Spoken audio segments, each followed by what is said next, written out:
حسن صاحب حکومت اور اس کے جو کچھ وزراء وہ بھی اب آئی پی پیز پہ بات کرنا شروع ہو گئے، وہ ایک کلیئر پکچر کیوں نہیں دیتے؟ وہ کیوں نہیں بتاتے چلیں جی جو چینی آئی پی پیز ہیں ان میں بات کرنے میں کوئی حرج ہو سکتا ہے، کوئی جی فلاں بڑا طاقتور ہے اس کی انویسٹمنٹ ہے، اور جو گورنمنٹ کے اپنے ہیں ان کی جو آپریشنل کاسٹ ہے وہ جو آپ 100% ادائیگیاں کر رہے ہیں ان کے حوالے سے تو آپ قوم کو بتائیں۔ وہ جو گورنمنٹ آف پنجاب کے ہیں، جو گورنمنٹ آف پاکستان کے ہیں، جن کو گورنمنٹ لے کے چل رہی ہے، ان کے حوالے سے آپ کیا کر رہے ہیں؟ گورنمنٹ یہ کیوں نہیں بتاتی کہ ڈسٹریبیوشن نیٹ ورک آپ اس وقت یہ طے کر لینا کہ آپ نے اپنی انڈسٹری کو سستی بجلی دینی ہے کیونکہ ہمارے پاس اضافی ہے، وہ بھی آپ دینے کے قابل نہیں ہیں کیونکہ آپ کا ڈسٹریبیوشن سسٹم ہی اس کو نہیں اٹھا سکتا۔ تو یہ کون ہمیں بتائے گا؟ لوگوں کے گھروں کا پنکھا نہیں چل رہا، بچے بلک رہے ہیں گرمی میں، بجلی چوری حکومت نے روکنی ہے۔ میں آپ کو چیز بتاؤں، ہم بات کر رہے ہیں کہ انہوں نے کس نے کام کرنا ہے۔ ابھی ایک کیمپین چلی تھی کہ ہم نے لاہور صاف کرنا ہے۔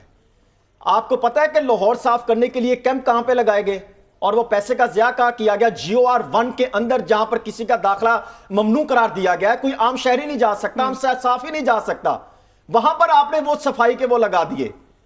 اسی طرح وفاق میں چلے جائیں، وفاق میں بھی مخصوص ایریا ہیں۔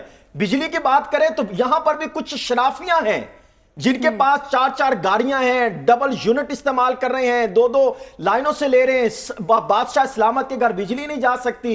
اور یہ جو آپ بات کریں کہ یہ کریں گے، دیکھیں مسئلہ اس کا ایک ہی ہے، آپ لے کے جائیں اس کو پارلیمنٹ میں، قانون سازی کریں، SIFC کی رہنمائی لیں اور معاملے کو کلیئر کریں، ورنہ یقین کریں کہ یہ اتنا بڑا عذاب بن جائے گا۔ یہ تو مسئلہ ہے نا سستی بجلی کی جو ایک جملہ آپ کی اجازت سے کہنا چاہتا ہوں، سوری میرین، میں آپ کی قطع کلامی کی معذرت، گزارش یہ ہے کہ ہم غلط بات پہ فوکس کر رہے ہیں۔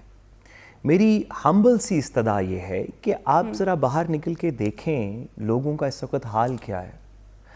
ابھی تو جولائی کے بل پورے نہیں آئے، ابھی تو اگست کے بل نہیں آئے، آپ ذرا لوگوں کا حال دیکھیں۔ اس گرمی کے اندر لوگوں نے تھڑے پہ بچوں کو ڈالا ہوا ہے، لوگ راتوں کو اس گرمی کے اندر باہر سونے پہ مجبور ہیں، مچھر کے اندر، کیڑے کے اندر، اس وجہ سے کہ اندر گرمی کے اندر بغیر بجلی کے، یا بجلی آ بھی رہی ہو تو اس بل کے ڈر سے لوگ اپنے بالکل طفل بچوں کو وہ ایک پنکھا نہیں اس کا چلا سکتے، ایک فریج نہیں چلا سکتے جس کے اندر بچوں کا دودھ ہو سکے۔ اسکولوں کے اندر کیا پڑھائی ہوگی، کارخانوں کے اندر کیا کام ہوگا، دفتروں کے اندر کیا کام ہوگا۔ یہ ایک ریئل مسئلہ ہے، یہ کوئی سیاسی مسئلہ نہیں ہے۔ یہ نہیں ہے کہ اس کا ہوگا تو سالو ہوگا، تو میرا ہوگا تو سالو نہیں ہوگا، تو اس کا ہوگا تو ہم کر دیں گے، تو اس کا ہوگا تو ہم نہیں کریں گے۔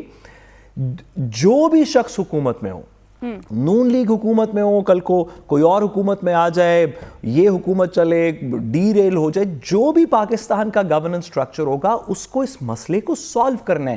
اس وجہ سے نہیں کرنا کہ یہ کسی ایک پارٹی کی میراث ہے، یا کسی خاندان کی میراث ہے، یا کسی 2 کی ہے، یا کسی 3 کی ہے، یا کیونکہ میں نے فیصلہ نہیں کیا تھا تو اس نے کیا تھا تو میں اس کو کیوں ٹھیک کروں، وہ تو دوسرا آ کے ٹھیک کرے گا۔ بھائی آپ اب حکومت میں ہیں، لوگ اپنے آپ کو آگ لگا لیں گے سڑکوں کے اوپر اس مجبوری کے اندر۔ ہم نے دیکھا ہے کہ پورے مڈل ایسٹ کے اندر عرب سپرنگ ہو گیا تھا اس طرح کی چھوٹی چھوٹی باتوں کے اوپر۔ آپ کیوں لوگوں کو مجبور کر رہے ہیں؟ یہ جینون پاکستان کے لوگ ہیں جو صرف اپنا ایک پنکھا چلا کے رات کو کسی کمفرٹیبل سی سچویشن میں سونا چاہتے ہیں، دن کے اندر کوئی کسی کمفرٹیبل سچویشن میں کام کرنا چاہتے ہیں۔ ایسے کیسے ہو سکتا ہے کہ ساری دنیا کے ریٹ سے پاکستان کے بجلی کے ریٹ زیادہ ہوں؟